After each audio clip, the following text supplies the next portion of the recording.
رب اشرح لي صدري ويسر لي أمري واحلل عقدة من لساني يفقه قولي بسم الله الرحمن الرحيم Assalamu alaikum wa rahmatullahi wa barakatuh.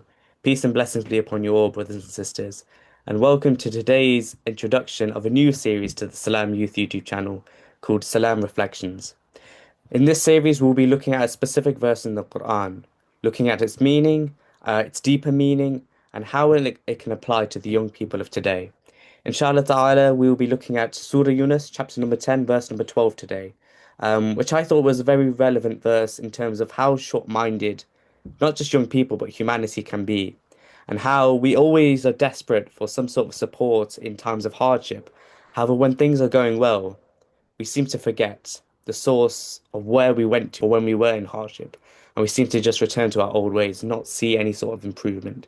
So I want to look into this specific verse today, and see what we can find from it, inshallah, and learn from it. So what we'll do is I'll read to you the verse in Arabic first, and then for our non-Muslim viewers, inshallah, I'll read to you the English translation, and then we'll break it up piece by piece and look into it in further detail in those pieces. Let's get into it, inshallah. أعوذ بالله السميع العليم من الشيطان الرجيم بسم الله الرحمن الرحيم I seek refuge in Allah, the all-seeing, the all-hearing, from the rejected shaitan. In the name of Allah, the most beneficent, the most merciful. وَإِذَا مَسَّ الْإِنسَانَ الضُّرُّ دَعَانَا لِجَنبِهِ أو قاعدا أو قائما فلما كشفنا عنه ضره مر كأن لم يدعنا إلى ضر مسه كذلك زين للمسرفين ما كانوا يعملون. And now we'll get into the English translation, inshallah. Whenever someone is touched by hardship, they cry out to us, whether lying on their side, sitting, or standing. But when we relieve their hardship, they return to their old ways, as if they had never cried out to us to remove any hardship. This is how the misdeeds of the transgressors have been made appealing to him. Now let's break this verse up, inshallah ta'ala, so we can realize its true meaning and attempt to look into it. And before I actually get into this, I want to stress that I am no ulama. I am no scholar. You would refer to the Tafsir if you wanted accurate commentary on these verses. I'm just giving my own analysis, inshallah, as a young person, as a young Muslim, so I can try and, for me, better understand the verses and to try and translate them for you so that you can benefit from them too, inshallah. So now when we first look at the first part of this verse, whenever someone is touched by hardship, I notice that Allah uses the word touched here. In Arabic, it is massa here, to touch. And it's a very particular word, I think, that's been used purposefully here, because when you think of the alternative, Allah could have used the word daraba, which means to strike or to afflict, a heart with harsh connotations. Allah could have said when someone is harshly afflicted with hardships. But no, he mentions touched. It's because for us as humans, whenever we are afflicted with any sort of hardship, whether it's minor or major, we always seem to complain about it. You could use the example of a young child who has a paper cut and they start crying. Or when we seem to have something's not seem to have gone to our way, whether it's at work or we seem to have made the smallest mistake and we feel like we need to complain to someone. And Allah is not acknowledging that here, that whatever the need or whatever the hardship, all humanity always seeks the need to find some sort of support from anything that it can. And so Allah furthers this with they cry out to us. Humanity is in desperation. And even if it is for the smallest of problems, we go to the extremist, the greatest of lengths to try and sort that out. Even if we don't expect the person to solve it, it's very interesting as well that when we go to these great lengths, we try and find some sort of support, and if we can't find it through people, we have something called hope. And in Islam, we would refer to this as the fitrah. that innate disposition, that innate belief in Allah. It awakens it because we seek something that's a support that can't be found anywhere else in this world, and we seek a higher power from it. And even if you are atheist or you do not believe in God, we all have this concept of hope that we cling on to, some sort of empowering support that we can't find anywhere else. And Imam Jafar Siddiq, rahimahullah, mentioned this in his Tafsir Kabir, an example where he met this sailor who was an atheist, a disbeliever, and he asked him if he had ever been in a storm.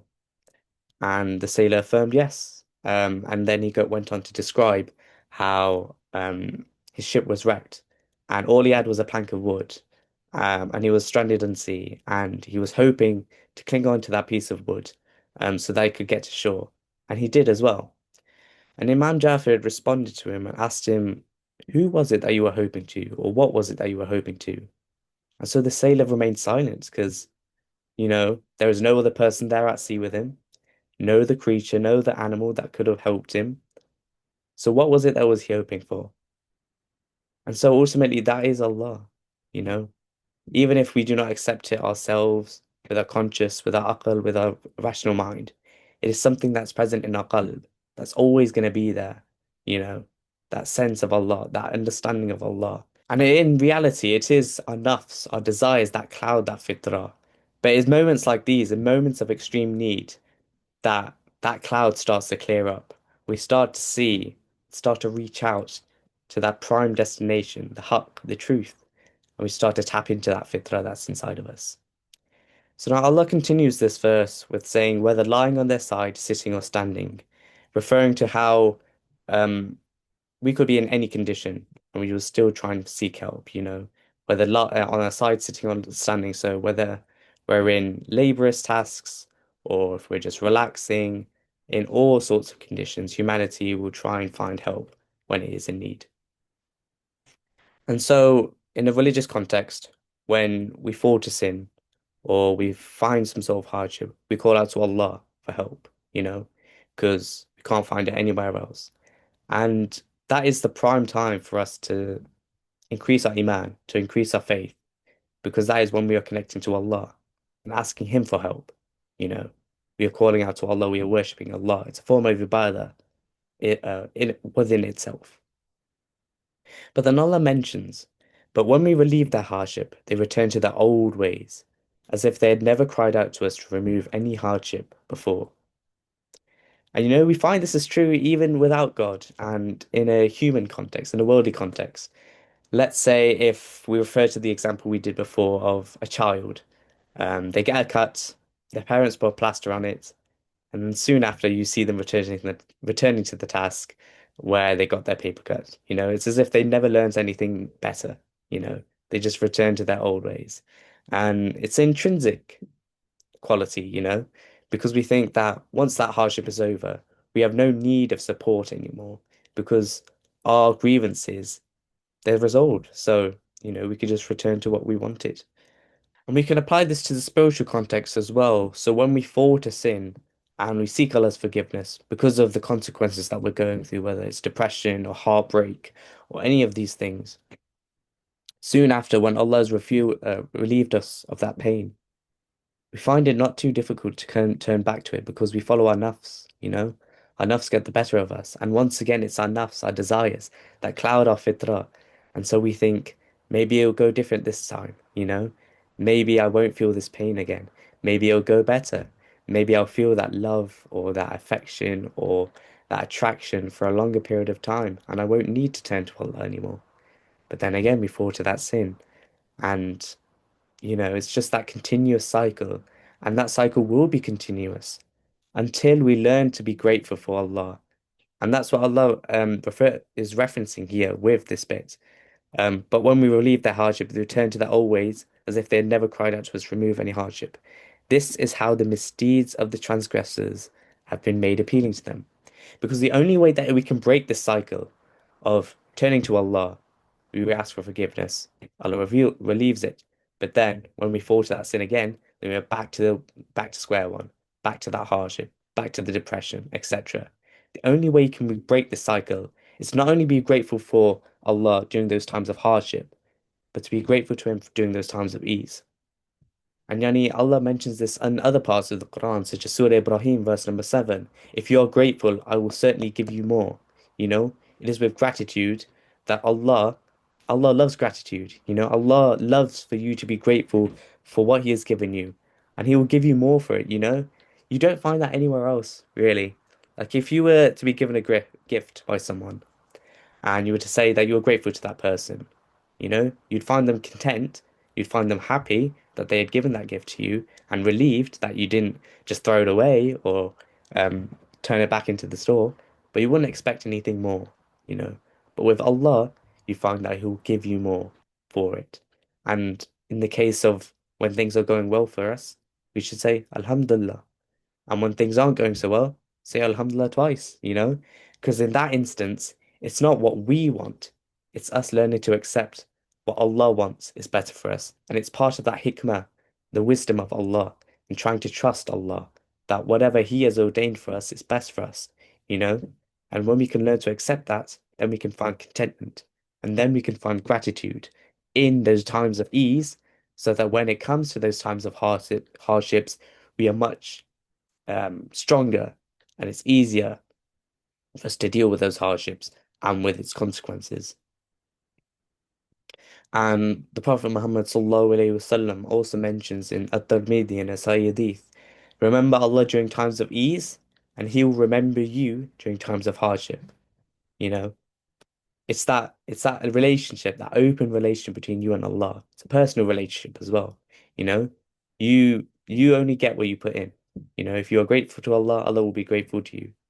If you do things for Allah, will do things for you. But if you forget Allah, if you turn back, sure, Allah will forgive you because He is Ar-Rahman Ar-Rahim, the infinitely merciful. However, it would be better for you in terms of your own soul, your own nafs, your own ruh, that in terms of what you're going through, that if you were to be grateful to Allah, then you will find ease within yourself as well, you know. And so it's really important we try to be grateful during these times of both ease and hardship. And if we look at the final part of this verse, where Allah mentions this is how the misdeeds of the transgressors have been made appealing to them. It's interesting that Allah ends the verse in this way, mentioning transgression, so disbelief, with association to this prior description. In reality, it's true because when we turn to Allah during hardship, it's a blessing in disguise because ultimately, through that guidance, we've learned to find contentment and ease for whatever we are going through because we remember Allah. And it is with the remembrance of Allah that the hearts find contentment. But for the disbelievers who do not believe in Allah or who openly go against Allah, when they go through hardship, they don't turn to Allah. And so when they do not turn to Allah, that's when they find themselves digging themselves into a deeper hole of regret, shame, um, suffering, etc., because they do not have that source of ultimate love, of ultimate guidance to turn to. And so they try and find that guidance through other means, whether it's money, whether it's pleasure, and all these different worldly things. And that's why Allah used the word appealing here, almost as if to connote to illusion, that all of these worldly pleasures are illusions, and they seem to bring happiness, and they seem to bring relief. However, in trueness, sure they may have happiness, but they don't have contentment, as we discussed in the previous interview on Salaam Youth. Happiness is very temporary, you know. Contentment is long lasting. You might see people online, they're living their best lives, you know. They seem to be enjoying themselves, partying, clubbing, etc. They seem to be really happy, but we don't know what's going inside of them. Inside they could be going through demons, you know. So much hardship, so much suffering, struggling to find contentment. And so they're trying to use these different worldly means as a way to try and get close to that, but only really they are falling further and further away. And so it is only when we turn to our Creator as creation, just as whenever we buy a car, for example, we would go to the vehicle handbook to learn more about the car because we recognize that the manufacturer of the car, they have authority in knowing and understanding the car to the greatest degree because they made it. In the same way, we turn to Allah, the one who created us, because He has the ultimate authority and the ultimate knowledge of best how to of how to best treat us and how to treat our ailments. And so it is only through Allah that we can find peace.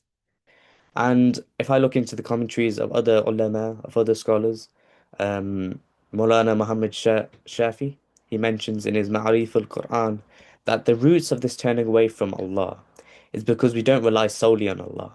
We hold other solutions or other sources to the same level. So when we go to hardship, when we experience hardship in a spiritual context, um, if we don't have a sole reliance on Allah, there is only Allah that can heal us. You know, as Shafi, the all healing. If he can't grant us that he isn't the only source of our shifa, if it's another person or another form, then we're going to be reliant upon those other things as well. And so we won't be infinitely grateful to Allah because we are grateful to other sources.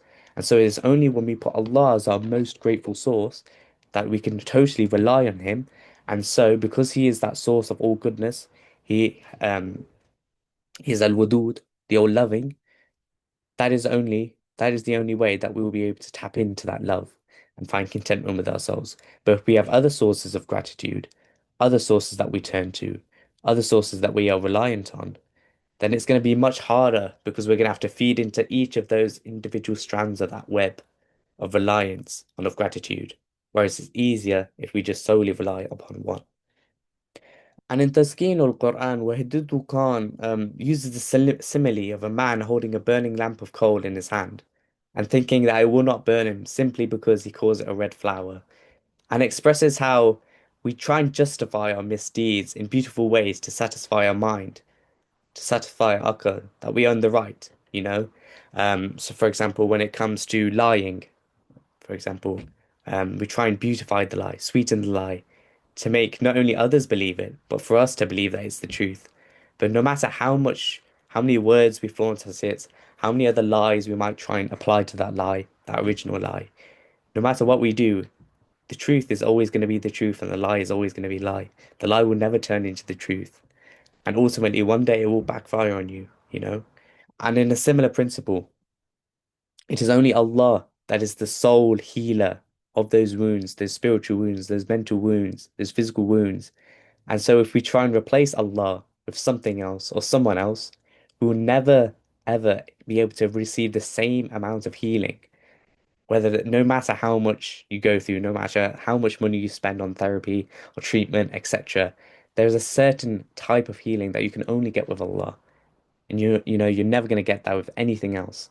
And so it's really important that we make the most of what we have with Allah and turn to Him alone when it comes to these hardships. And so it is ultimately realizing that our aql isn't everything, our mind isn't everything.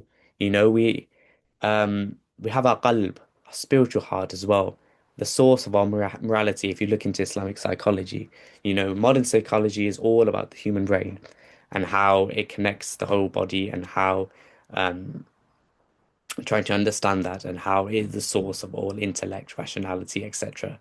But Islam places a more emotional prioritization upon the qalb, the spiritual heart, as a source of morality.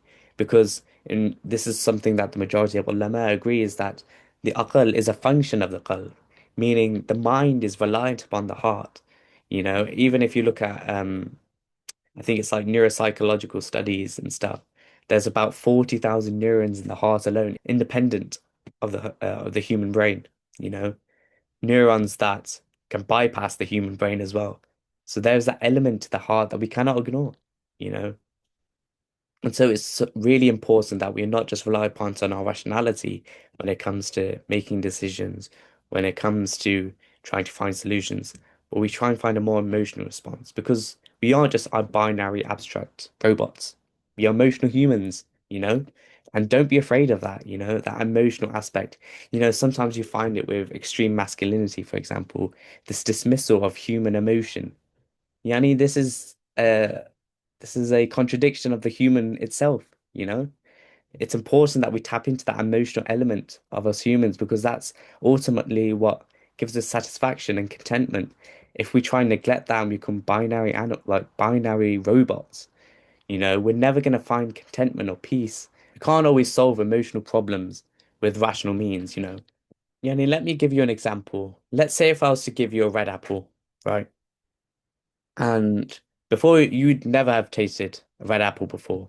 And if I was to tell you through rational, logical arguments that I could convince you that that red apple that you're about to taste is very bitter, before even having tasted the apple, if I was to make a sound argument, you would have believed me, right?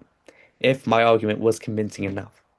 However, when you taste the apple and you realize how sweet it is, you have that emotional connection with it, that personal connection, that empirical connection with it. No amount of rational argument that I could use would convince you otherwise then that that apple is bitter because you've tasted it, you've experienced it, you have that emotional connection. And so it's why we can never always just rely on our rationality when it comes to morality, um, or trying to seek the relief of Allah.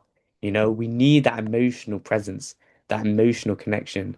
And any this can be found in forms of ibadah when it comes to salah, for example, spending time in salah so we can develop that khushu, that spiritual significance in salah, you know, when it comes to making dua, making sincere dua, not just repeating words, but speaking from the heart. Yani, and when it comes to fasting, not just sleeping throughout the whole day, but making constant ibadah, making constant worship, dhikr, remembrance of Allah.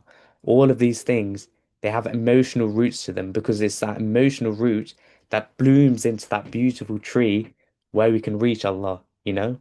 So it's really important that emotion, that the qalb is at the heart of all of our morality, not just the aql, not just the mind. And so, as we close up today's episode, inshallah, I think it's really important that whenever we are both in hardship or in ease, we are grateful to Allah for what He has given us and for what He has relieved us from. Because, yani, it could be that through that current hardship, Allah is alleviating or protecting us from an even greater hardship. It could be through that ease that Allah is protecting us from a certain hardship. You know, so in both states, there is something for us to be grateful for. And if we can be grateful for both these states, then we can find contentment. Whatever the problem is, whatever the hardship is, no matter how severe, we can have confidence in Allah's qadr, in Allah's plan, that what He has planned for us is best for us. And if we have that trust, that tawakkul in Allah, then khalas, anything that afflicts us in life will not harm us in any sort of way. Because verily it is with hardship comes ease. فَإِنَّ مَعَ الْعُسْرِ يُسْرًا.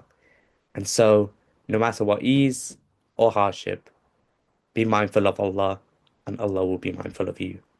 Jazakum Allah khairan. And I hope you enjoyed the first episode of the Salaam Reflection series. Inshallah, leave your thoughts below in the comments and have a great day, inshallah. Assalamu alaikum.